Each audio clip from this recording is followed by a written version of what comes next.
Hello everyone, welcome back to my channel Uma's blog. কেমন আছো তোমরা সবাই? আশা করি তোমরা সবাই খুব ভালো আছো, আর আমিও খুব ভালো আছি। আমরা এই গরমে খড়গপুর থেকে পালিয়ে চলে যাচ্ছি। আমাদের আর এখানে থাকার কোনো রকম কোনো ইচ্ছে নেই, তাই আমরা চললাম। কোথায় চললাম সেটা নিশ্চয়ই জানতে ইচ্ছে করছে। আমরা চললাম দার্জিলিং। দার্জিলিংয়ে ওখানে তো ঠান্ডা, আর এখানে এই 45 ডিগ্রি থেকে তো বাঁচা যাবে, তাই না? তাই ভাবলাম কদিন ওখান থেকেই ঘুরে চলে আসি। তাই ফ্যামিলি নিয়ে বেরিয়ে পড়লাম দার্জিলিংয়ের উদ্দেশ্যে। দুর্ভাগ্যবশত আমাদেরকে খড়গপুর থেকে হাওড়ার জন্য লোকাল নিতে হয়েছিল, কারণ যেই গাড়িগুলো ছিল রিজার্ভেশনের, তো সেই গাড়িগুলো ঠিক টাইম মতন পৌঁছাবে কি না কোনো গ্যারেন্টি ছিল না, কারণ ভীষণ ট্রেনের টাইমের প্রবলেম চলছিল। তো যার জন্য আমাদেরকে লোকালেই ট্রাভেল করতে হয়েছিল। আমার মেয়ে ফার্স্ট টাইম লোকাল ট্রাভেল করেছে, তো ওর এক্সপিরিয়েন্সটা কী সেটা তোমাদের সঙ্গে শেয়ার করছি, দাঁড়াও। ওর ওর মুখ থেকেই শুনে নাও। মামা, এই ছেলে জীবনেও আসবে না, তোমরা বুঝলে? যারা যারা ভিডিও দেখছো, তো এবারে অনেক মানুষ আছে যারা বলবে যে হ্যাঁ, তোমরা কি কখনো লোকালে ট্রাভেল করোনি কিংবা করো না?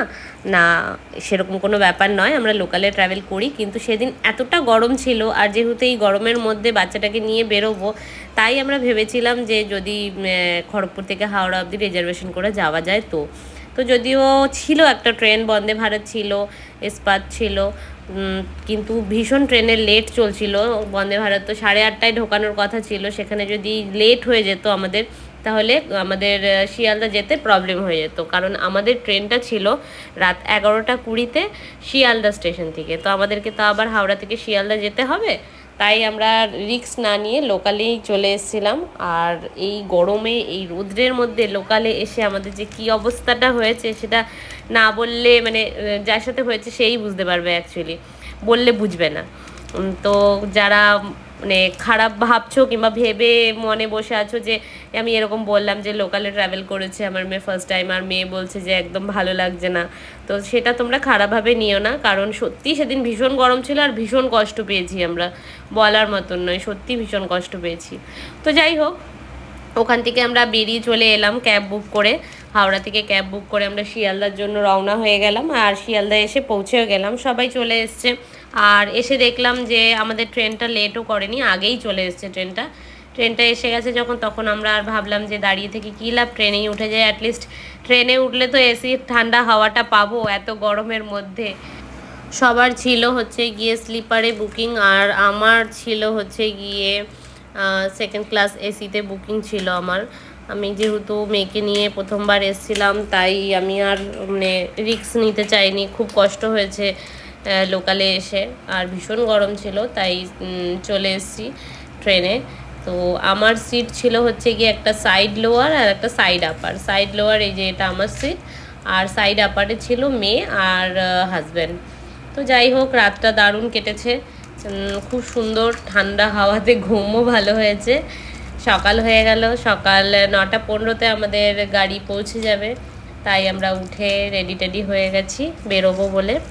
বেরিয়ে এবারে এনজিপি থেকে আমাদের আবার বাস আছে, বাস বুকিং করা হয়েছে, কারণ যেহেতু আমরা যে ট্রাভেলারের সঙ্গে গেছিলাম সেই ট্রাভেলার একসঙ্গে সবাইকে নিয়ে যাবে বলে বাস বুকিং করেছিল, যেটা আমাদের পছন্দ ছিল না ঠিকই, কিন্তু ভালোই লেগেছে, সবাই একসাথে যখন গেছি খুব মজাও হয়েছে, আর সবাই একসঙ্গে বসেছিলাম, এটাও একটা সত্যি কথাই ভালোই লেগেছে, এক্সপিরিয়েন্সটা দারুণ হয়েছে।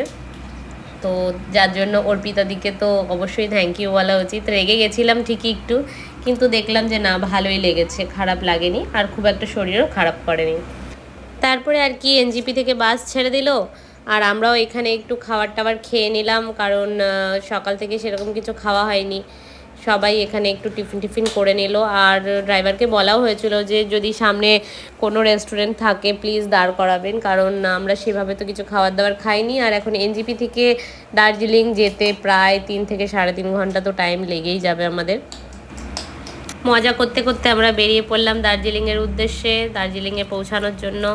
তারপরে ড্রাইভারের দাদা একটুখানি দাঁড়ালো একটা রেস্টুরেন্ট দেখে, যেখানে আমরা বসে একটু খাবার টাবার খেয়ে নিলাম, সবাই একটু রেস্ট নিলাম, ওখানে ফ্রেশ হলাম, আর সবাই তারপরে এখান থেকে আবার বেরিয়ে যাব একদম দার্জিলিংয়ের জন্য।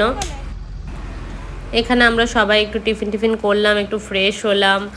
তো খাওয়া দাওয়া করে এখান থেকে আমরা বেরিয়ে পড়লাম একদম হোটেলের জন্য।